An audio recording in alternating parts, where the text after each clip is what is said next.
हमारे इस चैनल को शेयर करें, सब्सक्राइब करें, लाइक करें और हाँ, बेल आइकन के बटन को दबाना बिल्कुल ना भूलें। भाई हमें करना होता है तो मेक श्योर कि हम एक तो पूरी लेआउट में करें, क्योंकि हमें पूरी फॉर्म में यूआई देखना होता है। बट अगेन डिपेंड करता है कि हम एक एप्लीकेशन के लिए बना रहे हैं, वो एप्लीकेशन वीआर प्लेटफॉर्म है या एआर प्लेटफॉर्म है, तो उसी प्लेटफॉर्म के अकॉर्डिंग यहाँ पर जो हमारे पास यूआई से रिलेटेड चीज़ें हैं, वो सारी चीज़ें हमारी यहाँ पर हमें सेटिंग करनी पड़ेगी, सेटअप करना पड़ेगा इसको। ठीक है, तो केम ऑब्जेक्ट में यहाँ यूआई में हमारे पास यूआई ऑप्शंस हैं, काफ़ी सारे कंपोनेंट्स हैं जिससे हम यूआई बनाते हैं।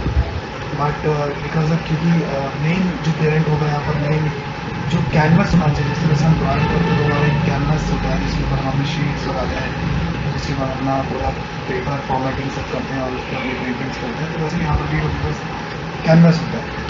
तो कैनवस इज़ लाइक इसमें एग्जाम्पल दिया कि पेंटिंग के लिए कैसा कैनवस, तो वैसे कैनवस हमारे पास यहाँ पर भी है।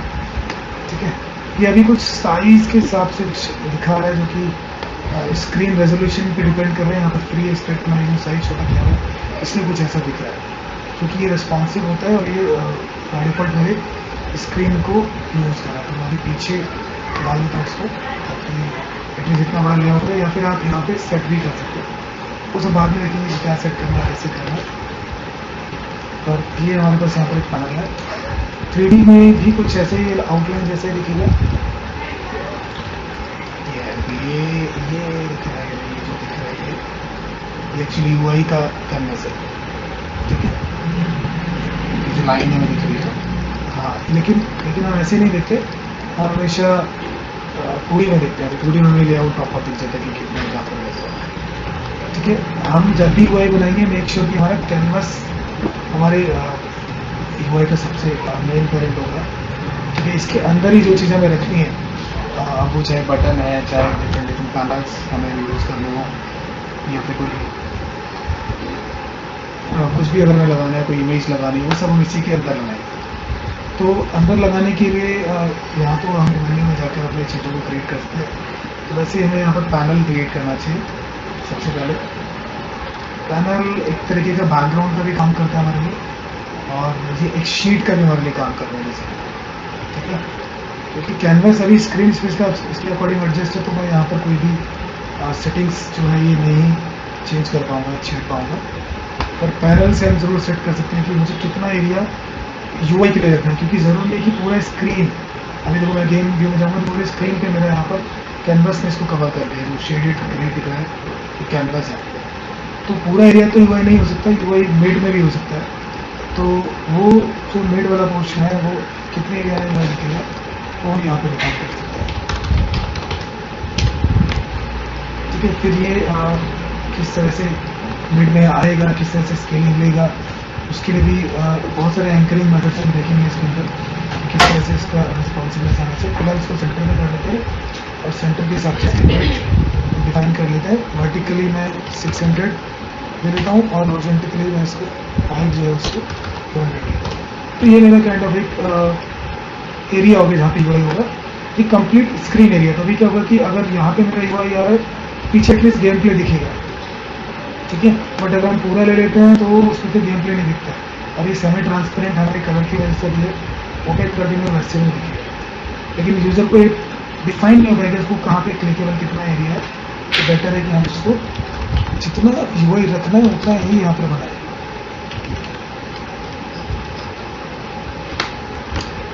नहीं, अभी ये बाहर वाला एरिया क्लिकेबल होगा, जो भी हमारा यूआई रेंडर होगा वो यहाँ पर पैनल के अंदर रेंडर करेगा। ठीक है, तो इसके पैनल हम मल्टीपल पैनल भी रख सकते हैं। सपोज मैंने एक पैनल यहाँ पे रखा है, दूसरा पैनल में तो कॉपी ले लेते हैं, या फिर एक नया पैनल क्रिएट कर लेते हैं यहाँ पर, तो हम दूसरा पैनल भी रख सकते हैं, मल्टीपल पैनल भी रख सकते हैं। पर एटलीस्ट ये डिफाइन करता है कि मेरा एरिया यूआई का एरिया कितना है, कहाँ पर मेरा कौन सा एरिया है। सपोज साइड बार हम रखना है, साइड बार हम इसके अंदर रखेंगे। ठीक है, तो मल्टीपल पैनल्स पे आप लगा सकते हो। तो जनरली हम सिंगल पैनल के अकॉर्डिंग काम कर लेंगे, तो प्रॉब्लम है। मेक श्योर कि ये जो पोजीशंस हैं, वैल्यूज़ है, ये न्यूट्रल में 0 0 हो, क्योंकि ऐसे मूव करने से ज़्यादा अच्छा होता है एंकरिंग करके मूव करना। जैसे मैंने पहले किया था तो उसमें ऊपर से एडजस्टमेंट की, देखो यहाँ पर मैंने एंकरिंग मेरी टॉप राइट साइड में हो गई, तो इसको कुछ वैल्यूज़ नहीं तो जब ये स्केल करेगा तो टॉप राइट साइड के हिसाब से अगर मुझे करना होगा तो ठीक है, लेकिन अगर मुझे सेंटर के हिसाब से करना है तो सेंटर के हिसाब से मेरा पिवट 0 0 होना चाहिए और उसकी पोजीशन मेरा 0 0 होना चाहिए। तभी सेंटर के हिसाब से जब भी स्क्रीन रेजोल्यूशन को एडजस्ट करना होगा तो ये सेंटर के हिसाब से भी ये करेगा। ठीक है, तो ये बहुत इंपॉर्टेंट है कि हमारा एंकरिंग हम उसको एटलीस्ट बेसिक एंकरिंग आप करते रहो। टेस्टिंग हम बाद में कर लेंगे, लेकिन बेसिक एंकरिंग होती रहनी चाहिए। ठीक है, अभी ये वाइड हो रखा है मेरे इस व्यू की वजह से, तो इसको फिक्स भी कर सकते हैं। बार बार ऐसे कंफ्यूजन जैसे फिक्स कर दो। सपोज हमारा मोबाइल रेजोल्यूशन जो है वो 16:9 है या इसके जस्ट अपोजिट होता है, तो हमें यहाँ पर डालना पड़ेगा। इसको प्रेशर यूज कर दो और यहाँ पे डाल दो। कितना डालना है, कितना होता है 1920 बाई 1080। ठीक है, अब ये इसका अपोजिट जस्ट करना है 1080 बाई 90। ठीक है, तो ये मेरा मोबाइल स्क्रीन हो गया 10:16 का। अब देखो इसके अकॉर्डिंग एडजस्ट नहीं हो रहा है क्योंकि इसकी विड्थ बहुत ज़्यादा है और हमने अभी तक इसको ऐसी कोई सेटिंग नहीं दी कि हमारी कैमरे फॉलो करे। तो यहाँ पे हमें इस तरह की सेटिंग्स देखनी पड़ेंगी कि ये हमारे स्केल विथ स्क्रीन करेगा तो कैसे बिहेव करेगा, कांस्टेंट फिजिकल साइज करेगा तो कैसे करेगा। यहाँ पे कैमरा स्केल अलग है। ठीक है, तो इसलिए एंकरिंग बहुत इंपॉर्टेंट है कि तुम्हारा स्क्रीन रेजोल्यूशन जब चेंज हो रहा है तुम्हारा कैनवास उसके अकॉर्डिंग कैसे बिहेव कर रहा है।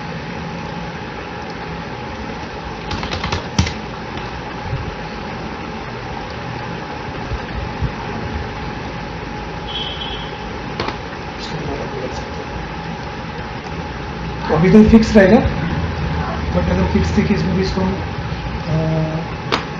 यहाँ से हम छोटा बड़ा करें, सपोज लेस को डाल देता हूँ।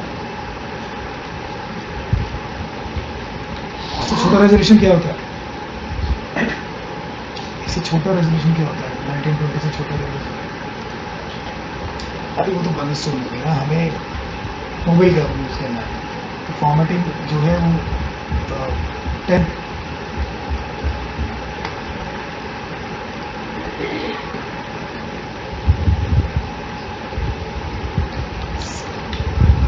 720 बाई 1080 होता है,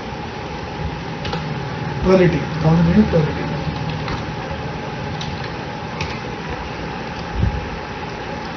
ठीक है, तो अभी देखो दोनों रेजोल्यूशन सेम रेजोल्यूशन में है तो इस चीज़ को कुछ नहीं होता है। ठीक है, बट अगर जैसे मैं बाहर कोई और रेजोल्यूशन चूज करूँगा तो भी मेरा जो एटलीस्ट यूआई का साइज है वो मिड एरिया में है। ठीक है, तो जैसे मैं 1920 पे जाऊँगा अभी हाफ रेजोल्यूशन क्योंकि एस्पेक्ट सेम है इसलिए उसको कोई दिक्कत नहीं है। तो तुम लो रेजोल्यूशन फ़ोन पे भी चलाओगे तब भी वैसे दिखेगा, हाई रेजोल्यूशन फ़ोन पे चलाओगे तब भी वैसे दिखेगा। ठीक है, इसीलिए हाँ, और एस्पेक्ट रेशियो के अकॉर्डिंग ही हमें यूआई सेट करना चाहिए। पहले प्री डिफाइन कर लो, हमेशा बाद में नहीं करना चाहिए, पहले कर लो। टैबलेट के लिए करना है तो मेक श्योर कि तुम्हारा रेजोल्यूशन टैबलेट वाला हो, मतलब 4:3 वाला हो। और अगर मूवी के लिए करना है तो 10:16 वाला हो। ठीक है, तो इसको ये यहाँ पर हमें ये सेट करना इंपॉर्टेंट है, scale with screen. Context pictures रहेगा तो ये इसको अपने आप को एडजस्ट कर लेंगे। बेटर है कि स्केल विद स्क्रीन साइज देखिए स्केल होता है इसमें। अब हम अपने कैनवस को थोड़ा और एरिया दे सकते हैं। मैं इसको देता हूँ 1000 हाइट देनी चाहिए 1000। ठीक है, अब सपोज मुझे ऊपर हेडर भी लगाना है तो आप हेडर के लिए भी अगर चाहिए तो अलग से कैनवस ले लो, ये डायरेक्ट इमेज भी लगा सकते हो। फिलहाल अभी हेडर ले लेते हैं। अब देखो मैं इसको ऐसे छोटा करूँ तो स्केलिंग चेंज होगी, इसको ऐसे नहीं करना। पहले अपने एंकर को सेट करो, एंकर कहाँ से, तो इसका एंकरिंग जो होनी चाहिए टॉप राइट। ठीक है, उसके बाद अब यहाँ पे अपनी हाइट और विड्थ को सेट कर दो। तो मुझे 150 अभी मैं मिड से चलेगा ये। अच्छा देखो माइनस ये डाला हुआ ना यहाँ पे -1, तो ये माइनस नहीं होना चाहिए, ये 0 रहेगा। अब इसको बोलो 150 और ठीक है 800 के आसपास करेंगे। अब मैं इसको थोड़ा सा मूव कर सकता हूँ 70 माइनस से कम नहीं है, बट अगर 0 रखोगे तो एटलीस्ट इतना एरिया तो कवर कर ही नहीं पाएगा। ठीक है, अब यहाँ पे आप मुझे अगर कुछ टाइटल डालना है, कुछ भी डालना है, तो इसके नीचे मैं टेक्स्ट यूज़ कर लूँगा, टेक्स्ट फील्ड, यहाँ पे मैं ये यूज़ कर सकता हूँ। अब यहाँ पर भी अगेन ये इसी के अंदर अभी विजिबल होगा, तो मैं अगर ऐसे कुछ सेटिंग बनाऊँ, ठीक है। अभी मैं कॉमन सेटिंग एक्सप्लेन कर रहा हूँ एक्चुअली, इनको डिटेल में बाद में देखेंगे कि किस किस से क्या क्या होना है, और जो कॉमन रिक्वायरमेंट है वो चीज़ मैं बताऊँगा, ठीक है। तो यहाँ पे ये स्केल अप करने के लिए मेक श्योर कि तुम्हारा ये जो लेआउट है बॉक्स, जो टेक्स्ट बॉक्स होता है, वो बॉक्स भी उतना बड़ा हो। तो ये हमारा 800 थी इसकी विड्थ, भाई हमने कुछ 150 आसपास रखा था, ठीक है। बट अगेन एंकर भी सेट करना पड़ेगा, तो टेक्स्ट तो मिड से ही स्केल अप स्केल डाउन होगा ना, तो ये ठीक है कि हमारा एंकर मिड में होना चाहिए। बट अगर तुम कुछ चाह रहे हो कि टॉप कॉर्नर से अलाइन करे, बॉटम कॉर्नर से अलाइन करे, तो तुम रख सकते हो, लेकिन ये मिड में ही होगा, ठीक है। तो अलाइनमेंट हमारी ये मिड यहाँ पर ले लेता है।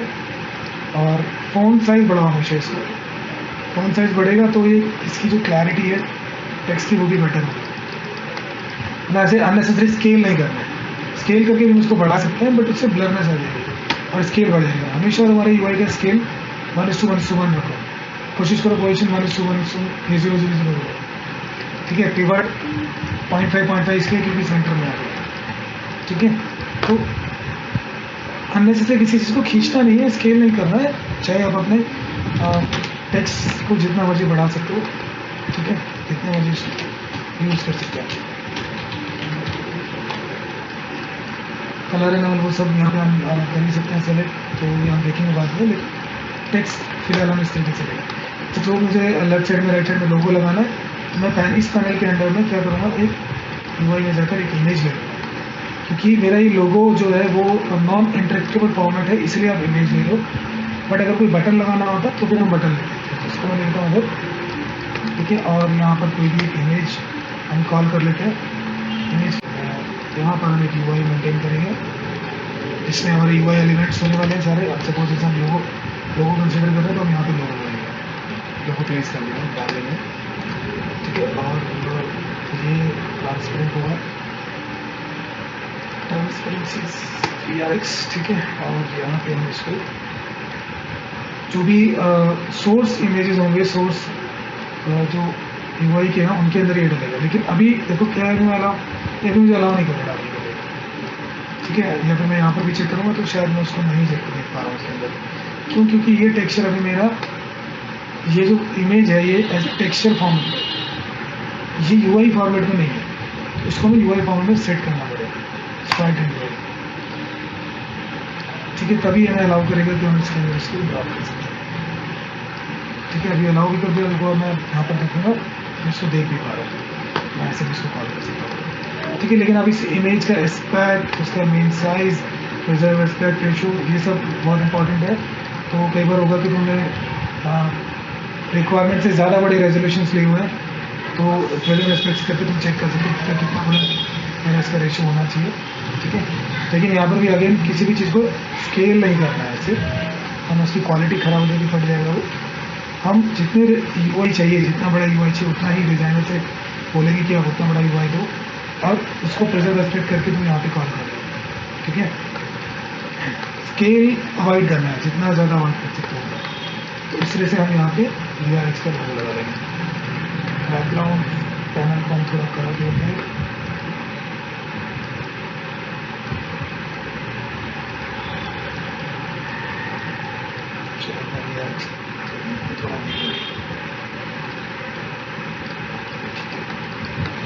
ठीक है। अब अगर मुझे यहाँ पे कोई बटन लगाना होता है, सपोज ये मेन्यू लगाना होता है, क्लोज लगाना होता है, जैसे लॉगिन लॉग आउट होता है कि एप्लीकेशन से लॉग आउट लगाना होता है, तो फिर मैं बटन कॉल करूँगा, ठीक है। बटन में भी सेम, अब मुझे इसको प्लेस करने के लिए ऐसे प्लेसमेंट करोगे तो तुम्हें कंफ्यूज करेगा। बेटर है पहले अपना रिवर्ट ले लो। अब इसकी पोजीशन राइट साइड में, तो राइट टॉप कॉर्नर के अकॉर्डिंग एंकरिंग होगी तो ज़्यादा अच्छा है, 0:0, ठीक है। ये अपनी पोजीशन पे पहुंच गया। अब तुम इसको प्लेस कर लो रिक्वायरमेंट है, और साइज़ दे दो पहले, सपोज 60x60, थोड़ा छोटा है, 80x80 कर लेते हैं, ठीक है। और यहाँ पे प्लेस कर लेते हैं, कुछ शेप आइकन अगर हमें डालना है इसके अंदर तो भी हम यहाँ पर हमारे पास इमेज कंपोनेंट बटन के अंदर भी होता है। जैसे कि हमने इमेज कंपोनेंट इस लोगो में देखा था, वैसे ही इमेज कंपोनेंट बटन में भी है। आप यहाँ पर भी बटन टेक्स्ट सेलेक्ट है, बटन सेलेक्ट करो तो यहाँ पर भी अपने स्प्राइट शीट्स को यूज़ कर सकते हो। अब यदि कोई मान्य होता तो कुछ इस तरीके से होता है, लेकिन अगर मुझे इमेज यूज़ करनी है तो बटन मुझे ऑफ कर देना चाहिए। अगर डिलीट करना है तो डिलीट कर दो, अगर इसका कोई काम नहीं है तो डिलीट भी कर सकते हो। तो ये तो ग्राफिक का कलर हमें चेंज कर लेना चाहिए। मेरे ख्याल से रेड भी नहीं दिखेगा ब्लैक के साथ, बहुत स्लाइटली दिखेगा। ये देखो हो रहा है, दिख रहा है, देख लो ब्राउनिश सा टिंट आया। एक्चुअली ये ब्लैक है, उसकी वजह से ऐसा है।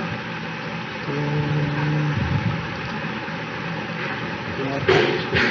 इसको मैं थोड़ा सा ग्रीनिश ऐड कर रहा हूँ ताकि जब चेंज होता है एटलीस्ट पता चले। तो देखो थोड़ा सा होगा, वो लिफ्ट अप भी हो रहा है, तो क्लिक हो रहा है, वो कोई प्रॉब्लम नहीं है।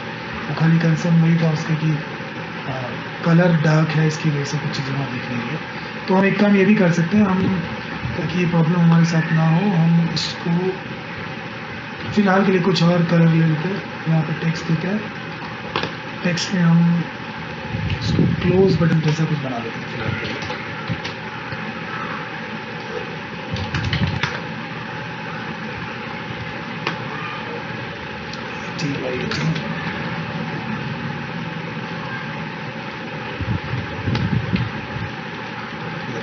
ठीक है, तो एक्चुअली वो प्रॉब्लम ये थी कि ग्राफिक ब्लैक होने की वजह से इसमें वो ग्राफिक में चीज़ें हमें दिख नहीं रही थी। शेयर करें, सब्सक्राइब करें, लाइक करें और हाँ, बेल आइकन के बटन को दबाना बिल्कुल ना भूलें।